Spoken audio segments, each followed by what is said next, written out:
सबको अस्सलाम वालेकुम। बंधु देखते देखते रमजानेर मास चले एलो। हाँ 2 तारीख থেকে রমজান চালু আমাদের মাশাআল্লাহ। তা সব কেমন আছো সব বলো কমেন্টে। কে কে রোজা করবে কমেন্টেই সব বলো। আল্লাহর ওয়াস্তেই কে কে রোজা করবে সকল বন্ধু এক দুজনের ভোরের বেলা করে ডেকে দেবে। সকলা সাইরি খাবে, সকলা ভালো থাকবে, সুস্থ থাকবে। কমেন্ট শেয়ার কমেন্ট করবে।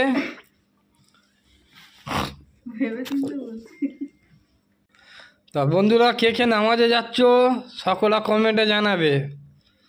5 ওয়াক্ত নামাজ ছাড়বে না, এইটাই আমাদের উম্মত, এই আখেরি উম্মত। সকলা বন্ধুরা মনে রাখবে, নামাজ কালাম পড়বে, আরও এক দুজনের কাছে বলবে, ইমানের দাউদ দেবে। সকলা ভালো থাকবে, সুস্থ থাকবে। জামাতে বেরোবে, সব জামাতে যাবে 3 দিনের, কেউ 1 চিল্লা। হ্যাঁ এক দুজনের দাউদ দিয়ে সকলকে টেনে নিয়ে যাওয়ার চেষ্টা করবে। আমাদের দিনের পথে চলার সকলের আল্লাহ তৌফিক দান করুক।